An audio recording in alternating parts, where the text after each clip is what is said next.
ঠাকুরের প্রণাম নিয়ে শুরু করে দিলাম আমার লাইফের ফার্স্ট ব্লগ। তো বন্ধুরা দেখতেই পাচ্ছে এটা আমাদের ঠাকুরঘর।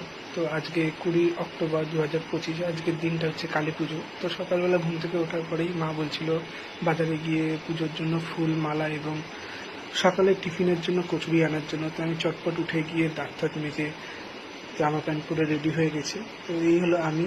যারা আমাকে চেনো না বলে রাখছি, আমি কুনাল দমদম থেকে একটা ছোট্ট ক্লাব কিচেন টেস্টি বাইটের নামে চালু করছি। এবং আমার মা বারান্দায় বসে বসে বেলপাতা গাছ টেনে আমি সাহায্য করে দিয়েছিলাম। তো বেলপাতা ছিঁড়ে ঠাকুরকে দুপুরবেলা পুজো দেবে বলে সেগুলো এক জায়গায় করছিল। এটা আমাদের সিঁড়ি ধোয়ানো হয়েছে বলে জুতোটা আমি হাতে করে নিচে নিয়ে চলে এসেছিলাম এবং বেরানোর আগে আমি জুতোটা পরে নিচ্ছি। এবং কালকে জানতে পেরেছি যে আমাদের পাড়ার ক্লাবে মণ্ডপে কালী ঠাকুর চলে এসেছিল। সকালবেলা মায়ের দর্শন করবো বলে ক্লাবে আসাতে দেখলাম যে বাইরের মেন গেটে তালা দেওয়া। তো দূর থেকে মাকে দেখে দর্শন করে প্রণাম করে বাজারের দিকে এগিয়ে গেলাম। তো বাজারে এসে ফার্স্টেই ফুলের দোকানে লাইন দিতে হলো। তো অনেক ভিড় দেখে আগে চলে আসলাম নিরামিষ কচুরির দোকানে, যেখান দিয়ে সকালের টিফিন আর এই কচুরিটা নিয়ে নেবো। অনেক বছর আগের কথা, যখন কালী পুজোয় ব্যাপক ঠান্ডা থাকতো এবং সেসব এখন বলতে গেলে প্রায় পুরো অতীত। তো চলে আসলাম রাস্তা পার হয়ে কচুরির দোকানে, যেখান দিয়ে সকালের টিফিন কচুরি নিয়ে নেব।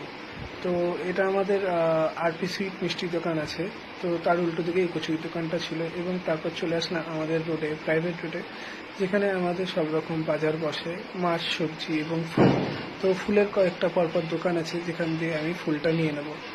তো অলরেডি দেখতে পাচ্ছি এখানে মোটামুটি ফুলের খুব ব্যাপক চাহিদা এবং অনেকেই ফুল নিয়ে বসেছে। তো ফুল নেওয়া হয়ে গেছে, এবার চলে এসেছি পাড়ার ভেতরে। তো এটা আমাদের পাড়ার নিজস্ব পুকুর। তো এই পুকুর পাড়ের সামনে উল্টো দিকেই আমাদের রয়েছে মিষ্টি দোকান।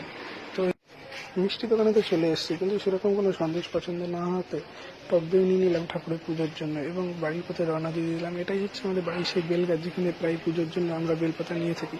তো সব কিছু মোটামুটি নেওয়াই হয়ে গেছে, কিন্তু গল্পের টুইস্ট হলে আসলে এখানে আপনারা ভিডিও প্রথমেই দেখতে পেয়েছেন যে ঠাকুরের সঙ্গে মিষ্টি দই ছিল, কিন্তু আমি নিয়ে চলে এসেছিলাম টক দই। তো মার বলাতে দুবার করে দোকানে গেছি এবং এই হয়রানির জন্যই আর এসে ভিডিও করতে পারিনি।